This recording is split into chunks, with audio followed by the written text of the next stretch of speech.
Good evening, everyone. Thank you so much for having me. My name is Alyssa Simon, and I'm a graduate research assistant working on a number of projects within the Department of Communication Studies here at the Mount. Alla asked me here today to speak about opinion leadership, a topic of great interest to me and the foundation of my thesis work. Here's an overview of what I would like to talk about tonight. I'll start off by introducing two-step flow theory and opinion leadership. Then I'll go over some key characteristics of opinion leaders.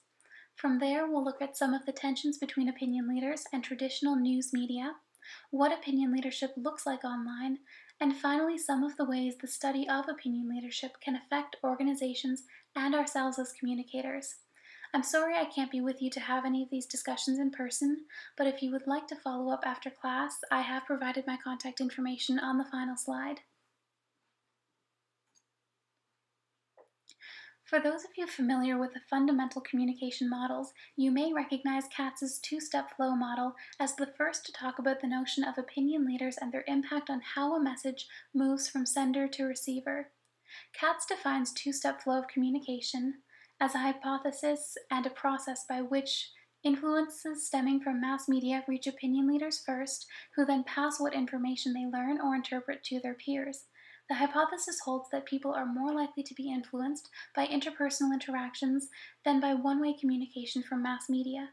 The two-step flow model stands apart from the transmission model in its belief that mass media exerts only an indirect influence over publics by means of intermediary influential persons.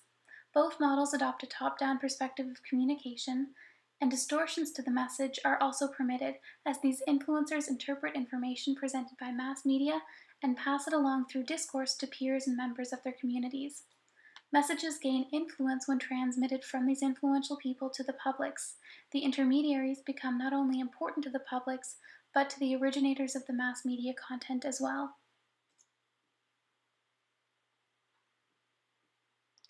In the mid-1950s, two-step flow was groundbreaking in the field of communications. It places emphasis on the role of influential people as intermediary variables capable of communicating or blockading mass media content. In addition, the work of Katz and Lazarsfeld demonstrates that opinion leaders can exist in every social stratum and are not limited to an educated social elite.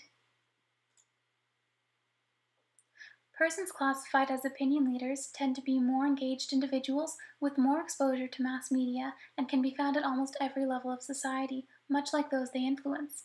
Opinion leaders have also been found to be influential due to their possession of certain characteristics that allow them to appear more attractive to certain groups, including the personification of certain values, competence, and strategic location. Influencers and the influenced may change roles in different situations based on personal expertise. These opinion leaders have greater influence over public opinion than mass media, particularly with respect to political processes. Katz and Lazarsfeld describe opinion leadership as a fundamental part of community relationships, and that leader influence is tied to specific groups. These persons are more interested and more highly exposed to media content, and they often have more social contacts than non-leaders. Often viewed as trendsetters, opinion leaders are typically early adopters of innovation, products, and services. They are then able to relate their experiences, positive or negative, to those in their environments. This interest in current information helps to facilitate their consumption of mass media content. Opinion leaders' influence tends to be topic-specific, meaning that their level of influence is transient, depending on their level of expertise on given subjects. The primary role is to provide context on media content at hand for the general public. In the words of Uzunoglu and Kipp in 2014, opinion leaders serve as, quote, the connective communication tissue that alert their peers to what matters among political events, social issues, and consumer choices, unquote. As you can see on the slide, I have selected some well-known persons who may be deemed opinion leaders in specific and distinct areas. But opinion leadership is not just restricted to a few famous individuals. Educators, physicians, friends, parents, and many individuals we interact with in our daily lives can take on the mantle of opinion leader, influencing how we interpret information based on a situation.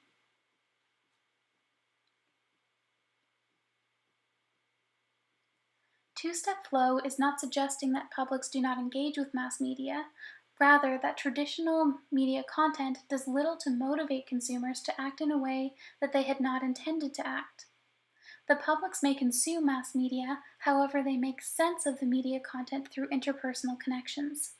Liu in 2007 suggests that interpersonal influence dominates mass media because masses do not trust the media as much as they do opinion leaders, and that people prefer to talk to like-minded peers. In addition, when newsworthy events occur, people prefer to discuss the events with those they feel have related expertise. The influence of opinion leaders can only spread through a network should those they influence spread their views amongst their own connections. While publics may not view mass media as trustworthy necessarily, the feeling may be mutual, as uses and gratifications theory suggests that individuals tend to selectively perceive information from the news media to satisfy their needs. The notion of distrust in media has entered the public discourse with a vengeance, particularly with respect to the 2016 American election results. The overwhelming reporting predicting a Democratic victory demonstrated a disconnect from these network consumer bases and has prompted a slew of self-reflection and self-analysis. Polls have recently demonstrated that trust in mass media among Americans has been steadily declining in recent years. Over the decades since two-step flow was first proposed, many scholars have challenged the model. Liu, for example, has criticized the model for not describing the extent to which opinion leaders are able to influence others. Liu suggests that the model, as proposed by Katz and Lazarsfeld, falls short on a number of fronts. It fails to acknowledge that opinion leaders can be influenced by other opinion leaders.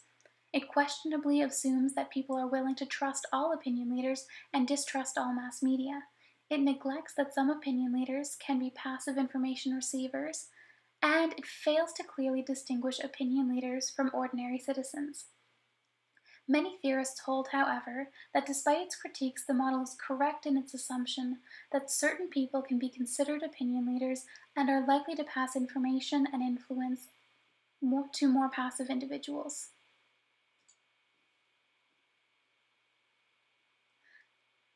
As Unoglu and Kip in 2014 state, quote, "With the current technological developments, face-to-face communication is no longer the sole determinant of personal interaction. Instead, online communities are inextricably connected through the internet," unquote.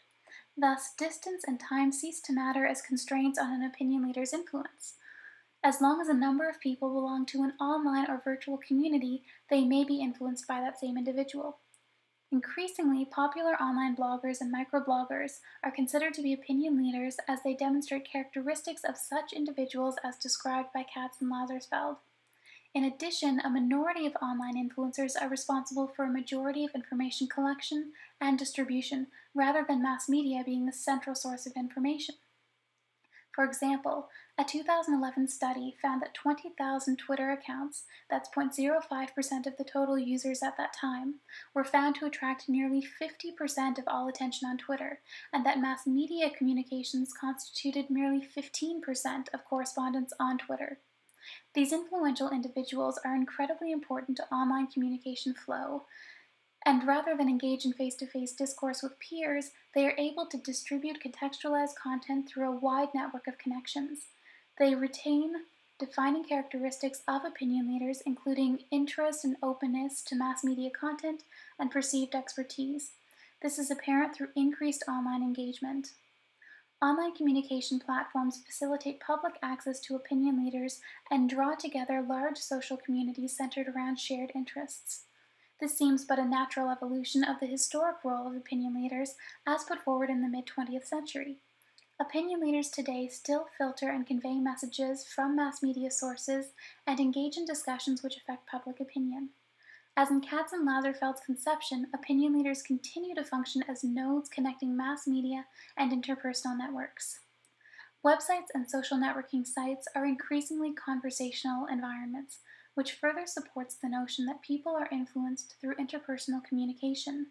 The influence of these opinion leaders in this brave new digital world stretches far beyond what Katz and Lazarsfeld could have imagined. Online influencers have been likened to gatekeepers of content on social networking sites. In the digital world, gatekeeping occurs through a process in which a multitude of users pass information forward, a major departure from the traditional and highly controlled mass media communication process. A study conducted by Bastos et al. In 2013 found that the influence of small minorities was capable of generating frequently replicated tweets that contributed to a trending topic in a meaningful way. Also, Twitter users with high engagement in two-way communication were found to have strong selective influence on information that passed through their networks.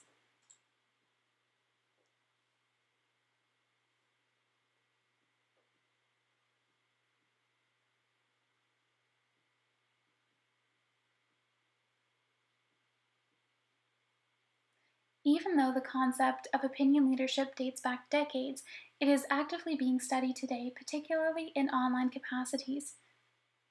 Uzunoglu and Kip explored the function of bloggers and microbloggers as online opinion leaders, particularly in relation to brand communication. They suggest that bloggers and online influencers have the power to change public perceptions of organizations through relating positive and negative brand experiences to their audiences. Positive reviews, for instance, can motivate people to search for, purchase, and use certain products.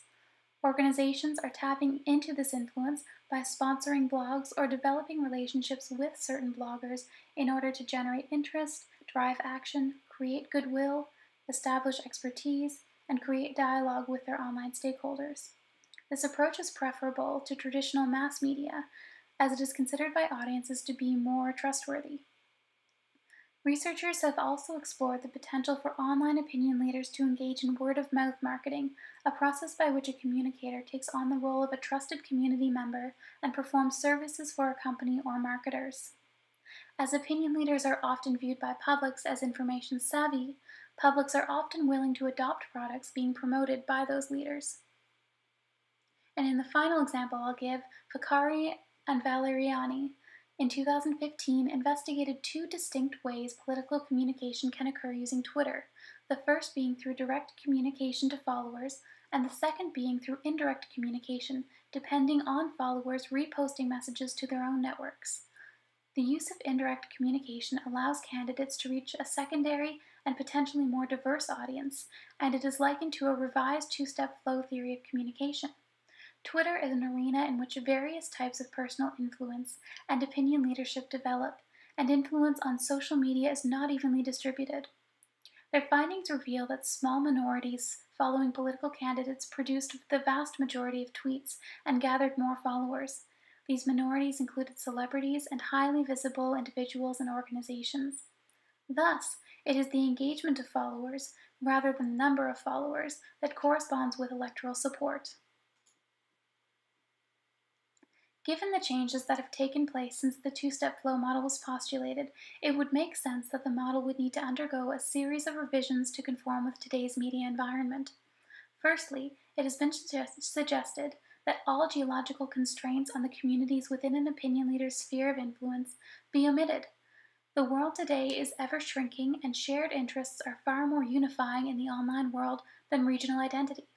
Secondly, the top-down information dissemination system is too simple for the vast size of the online networks.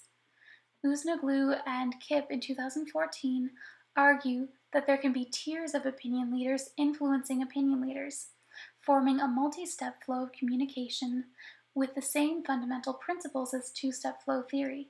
Information flows in several directions from a variety of sources, moving fluidly into and out of communities. This multi-step approach has been gaining momentum in academia. However, this has not dissuaded public relations practitioners and marketers from seeing the value of opinion leaders and seeking them out to help mediate relationships between organizers and audiences. This further emphasizes individual influence as outweighing traditional mass media approaches. In addition to the multi-step flow model, an alternate model has been proposed, also derived from Katz and Lazarsfeld's two-step flow model. The radial model of communication positions community influencers at the center of the interest network, rather than mass media, surrounded by and highly connected to hubs of online communication activity. These hubs include nonprofit and corporate organizational websites, personal blogs and websites, traditional news sources, and primary source research. The disregard for mass media in this model altogether is also telling of the regard society has for traditional news media, and seems to reinforce the work of prior scholars suggesting that public distrust of mass media has been steadily increasing in recent decades. As I mentioned earlier, I developed a keen interest in opinion leadership and two-step flow, particularly in relation to social media platforms. For my graduate thesis work, I'm currently investigating perceptions of empathy in opinion leadership. That is, the question of whether an individual or organization perceived to be an opinion leader is more likely to be perceived as empathetic. The most captivating feature of two-step flow for me is its ability to transition from a very physical network of offline individuals to a far less tangible online world of virtual communities and social media. So to sum up, opinion leaders are individuals or groups functioning as information relay points. They receive, interpret, and disseminate messages to their followers and maintain a certain degree of power over the messages themselves. Two-step flow, though first proposed decades ago, remains incredibly relevant when applied to social media. Online opinion leaders still filter and convey messages from mass media sources and engage in discussions which affect public opinion. As long as a number of people belong to the same online or virtual community, they may be influenced by the same group, organization, or individual. That concludes my talk, and I really would like to thank you for your time. I hope you found the discussion on opinion leadership a tad bit interesting, and if you would like to learn more, my email address is up there, and please reach out anytime. Have a lovely evening.